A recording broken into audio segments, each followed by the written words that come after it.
साथ ही हम देखने वाले हैं कि नेशनल सेफ्टी डे कब मनाया जाता है और किस लिए मनाया जाता है और उसके हिस्ट्री के बारे में बात करेंगे। तो चलिए शुरू करते हैं।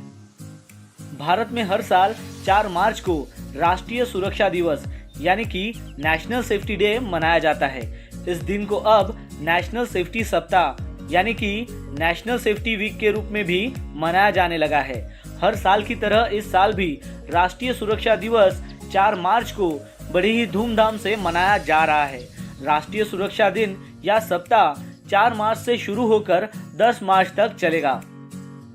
चलिए अब जानते हैं कि ये जो राष्ट्रीय सुरक्षा दिवस है इसका क्या उद्देश्य है।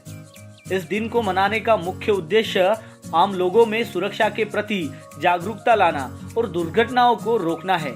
इस सप्ताह के दौरान विभिन्न जागरूकता कार्यक्रमों के माध्यम से औद्योगिक दुर्घटनाओं से बचाव के तरीकों से लोगों को अवगत कराया जाता है। इस पूरे सप्ताह में की जाने वाली प्रत्येक गतिविधि का एकमात्र उद्देश्य लोगों को उनकी सुरक्षा के लिए जागरूक कर उन्हें सुरक्षा के विभिन्न तरीकों से अवगत करना होता है। चलिए अब जानते हैं कि राष्ट्रीय सुरक्षा दिवस का इतिहास क्या है। 15 अगस्त 1947 को जब भारत को आज़ादी मिली तो उसके बाद देश में इंडस्ट्रियलाइजेशन बढ़ने लगा, जिसकी वजह से कंस्ट्रक्शन साइट हो, फैक्ट्रीज हो या फिर कोई पावर प्लांट हो या फिर केमिकल फैक्ट्रीज हो या फिर पेट्रोकेमिकल इंडस्ट्रीज हो, ये सब बढ़ने लगे। और जैसे जैसे ये जो इंडस्ट्रियलाइजेशन है बढ़ने लगा वैसे वैसे ही एक्सीडेंट का जो रेशो है वो भी बढ़ने लगा, क्योंकि उस वक्त इंडस्ट्री को गाइड करने के लिए ऐसी कोई भी बॉडी नहीं थी कि जो सेफ्टी के प्रति उनको बताए। जैसे ही ये देखा गया कि इंडस्ट्री में एक्सीडेंट का जो रेशो है वो बढ़ने लगा, तब क्या हुआ कि 22वें सेशन में 1962 में लेबर मिनिस्टर्स कॉन्फ्रेंस हुई और उसमें ये रिकमेंड किया गया कि फैक्ट्रीज में ये जो होने वाले एक्सीडेंट है उसको रोका जाए और उसके लिए नेशनल सेफ्टी काउंसिल की स्थापना की जाए। ये क्वेश्चंस उनके सामने में खड़ा हो गया। फिर उस मीटिंग में ये सुझाव दिया गया कि नेशनल सेफ्टी काउंसिल को फॉर्म किया जाएगा और जिसका ये मकसद रहेगा कि वो एक्सीडेंट की रोकथाम के लिए वो कैंपेन कंडक्ट करेगा। और फिर 24वें सेशन के लेबर कमेटी में ये जो रिकमेंडेशन था कि नेशनल सेफ्टी काउंसिल को फॉर्म किया जाए, ये अप्रूव हो गया। और ये जो मीटिंग है वो 13 और 14 फरवरी 1967 में न्यू दिल्ली में हुई थी, जिसके चेयरमैनशिप पर श्री जगजीवन राम थे। वो उस वक्त यूनियन मिनिस्टर थे। जब ये प्रपोजल अप्रूव हुआ तो फिर उसके बाद में 4 मार्च 1967 में नेशनल सेफ्टी काउंसिल की मिनिस्ट्री द्वारा स्थापना की गई।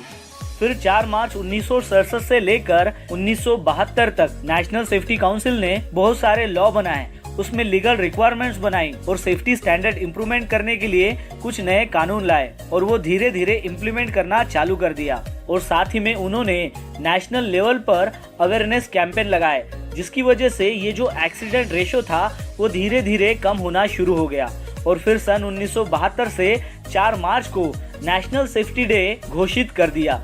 अब हर साल 4 मार्च को नेशनल सेफ्टी डे पूरे भारत में जोरों शोरों से मनाया जाता है, जिसमें सेफ्टी को इम्पोर्टेंस दी जाती है और अवेयरनेस कैंपेन कंडक्ट किए जाते हैं पूरे देश में, कि जिसकी वजह से जो भी कामगार हो या फिर एम्प्लॉय हो उन सब ने सेफ्टी रूल्स को फॉलो करना है और उनका जो काम है वो सही तरीके से करना है, ताकि होने वाले जो अनवांटेड एक्सीडेंट है उससे बचा जा सके।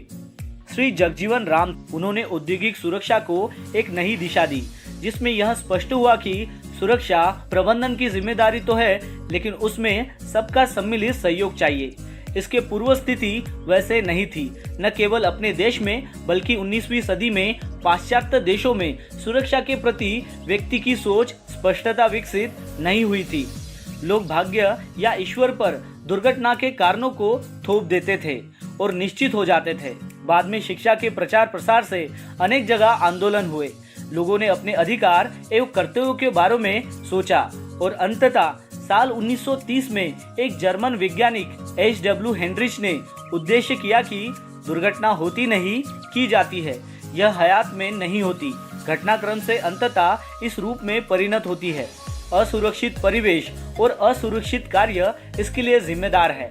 आदमी की आंतरिक वैचारिक त्रुटियों को दूर करने के लिए प्रशिक्षण दो, कानून बनाओ और ऐसी तकनीक अपनाओ जो आदमी की गलती को भी रोके या उसे अंतिम परिणाम तक नहीं पहुंचने दे। पूरे विश्व के लोग हेनरिच के इस सिद्धांत से चौंके। भारत के लोग भी। इसके पूर्व भारत में ही नहीं बल्कि अन्य देशों में भी यह माना जाता था कि दुर्घटना मात्र संयोग है, जो होना होगा वही होगा, या जो ईश्वर की इच्छा होगी वही होगा, उसके अधिक कुछ नहीं होगा। हेनरिच के विचारों से चिंतन में परिवर्तन हुआ। जो उसने कहा था कि कुछ कारण ऐसे हैं जो दिखाई नहीं देते, कुछ ऐसे जो प्रत्यक्ष दिखाई पड़ते हैं। हमें गहराई में जाना पड़ेगा और दुर्घटना के मूल कारणों को खोजना होगा। जब यह भावना जागे कि दुर्घटना में हमारा हाथ है, हम ही असुरक्षित कार्यविधि एवं असुरक्षित परिस्थितियों को पैदा करते हैं, तो हम इसे दूर भी कर सकते हैं, यदि उन परिस्थितियों को दूर कर ले या मानवीय भूलों को सुधार ले। इसके साथ ही हेनरिच ने कहा था कि कोई दुर्घटना हयात नहीं होती, बल्कि क्रमशः घटनाक्रम से आगे बढ़ती है। वह हमारे व्यक्तित्व से, व्यवहार से आगे बढ़ती है। यदि घटनाक्रम को कहीं काट दिया जाए तो दुर्घटना और चोट से बचा जा सकता है।